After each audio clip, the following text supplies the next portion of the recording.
भारत के सामने एक बड़ी मुसीबत खड़ी हो चुकी है, जिसे लेकर हम किसी को हाँ भी नहीं कह सकते और ना भी नहीं, क्योंकि दोनों पक्षों के साथ भारत के मैत्रीपूर्ण संबंध है। ऐसे में किसे हाँ कहे और किसे ना, यही सवाल फिलहाल भारत सरकार को परेशान करे जा रहा है। दरअसल दोस्तों, बात हो रही है यूक्रेन की, जिसने भारत से ब्रह्मोस की मांग की है। मतलब यूक्रेनी सेना भारत से ब्रह्मोस खरीदने के लिए तड़प रही है। अब यूक्रेन को ब्रह्मोस की याद क्यों आ रही है? क्योंकि रूस ने यूक्रेन पर इतिहास का सबसे बड़ा हमला कर दिया है। आपको भी पता चल चुका होगा कि 7 सितंबर को रूस ने यूक्रेन की राजधानी कीव में करीब 800 से ज्यादा शाही ड्रोन भेजकर हमला किया, जिसमें यूक्रेन के पेचर्स्की जिले में मौजूद कैबिनेट बिल्डिंग में आग लग गई। ये वही बिल्डिंग थी जिसमें ज़ेलेंस्की और उसके मंत्रीगण और आर्मी चीफ बैठकर रूस पर हमलों की प्लानिंग करते थे, और इसी बिल्डिंग से ज़ेलेंस्की नाटो देशों से संपर्क भी करते थे। लेकिन अब ये बिल्डिंग रूस ने तबाह कर दी है।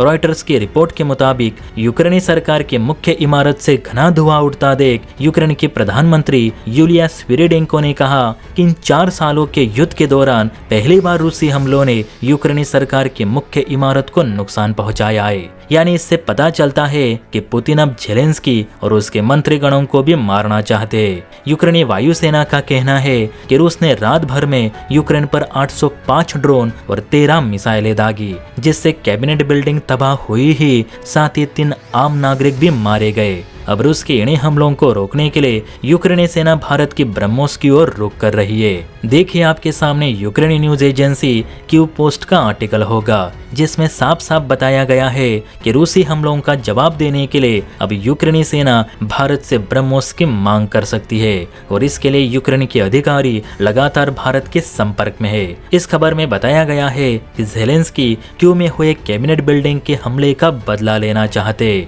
लेकिन फिलहाल उनके पास ऐसा कोई भी हथियार नहीं जो रूस को तगड़ा झटका दे सके, क्योंकि नाटो और अमेरिका की ज्यादातर मिसाइल्स रूस के डिफेंस सिस्टम यानी S-400 और S-500 के आगे फेल हो जाती है। ऐसे में यूक्रेनी सेना ऐसी मिसाइल की तलाश में है जो रूस के इस डिफेंस सिस्टम को भेद कर मॉस्को तक हमला कर सके।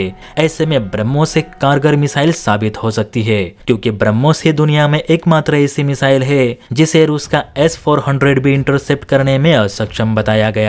खुद रशियन हथियार निर्माता कंपनी और ब्रह्मोस की पेरेंट कंपनी NPO मशीनोस्ट्रोएनिया ने भी कहा है कि ब्रह्मोस की सोनिक स्पीड और हैरत अंगेज पेथरेबाजी के चलते S-400 ब्रह्मोस को इंटरसेप्ट करने में नाकाम रहेगा, क्योंकि ब्रह्मोस किसी भी वक्त अपनी दिशा बदलने में माहिर है। इसे भेदना मतलब हवा में उड़ रहे बाज को पत्थर से मारने जैसा होगा। ऑपरेशन सिंदूर के बाद से सभी देश ब्रह्मोस की ताकत देख चुके हैं। इस एक मिसाइल ने तुर्की और चाइना के सभी एयर डिफेंस सिस्टम को तबाह करते हुए पाकिस्तान में कोहराम मचा दिया था। इवन पाक सेना इसके आने की आहट तक सुन नहीं पाई। इसीलिए तो ब्रह्मोस को अनबीटेबल मिसाइल कही जाती है।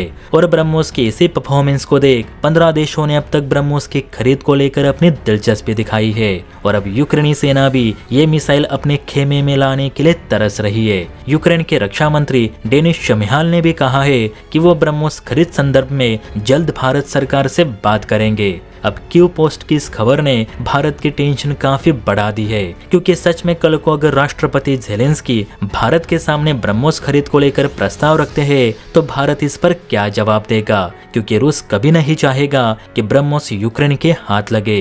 ये मिसाइल ना सिर्फ रूसी डिफेंस सिस्टम के लिए खतरा है, बल्कि यूक्रेन को अगर ब्रह्मोस बेची गई तो हो सकता है कि नाटो या अमेरिका इस मिसाइल पर रिवर्स इंजीनियरिंग भी करे और इस मिसाइल पे रिसर्च करके कोई ऐसा हथियार विकसित करे जो रूस के डिफेंस सिस्टम के लिए जानलेवा साबित हो। प्लस अपना ब्रह्मास्त्र अपने सबसे बड़े दुश्मन को रूस कभी नहीं देना चाहेगा, क्योंकि इस एक मिसाइल से यूक्रेन युद्ध की परिभाषा ही बदल जाएगी। अब देखा जाए तो रूस और यूक्रेन दोनों भारत के सहयोगी देश है। दोनों देशों के साथ भारत के रिश्ते मैत्रीपूर्ण है। हालांकि रूस भारत के काफी करीब है और ब्रह्मोस को भारत रूस दोनों मिलकर बनाते हैं। ऐसे में इस समय भारत काफी सोच में पड़ चुका है कि कीव पोस्ट की इस खबर के मुताबिक यूक्रेन की टीम अगर ब्रह्मोस खरीदने के लिए भारत आई तो उन्हें क्या जवाब दिया जाए। आप बताइए दोस्तों, ऐसे धर्म संकट के समय भारत ने क्या फैसला लेना चाहिए? अपनी दोस्ती निभानी चाहिए या यूक्रेन की हथियार मांग पूरी करनी चाहिए? इसमें आपको क्या सही लगता है नीचे कमेंट करके जरूर बताइए। और हाँ, वीडियो अच्छी लगी हो तो बेल आइकन प्रेस करके चैनल को लाइक एंड सब्सक्राइब जरूर करें। जय हिंद।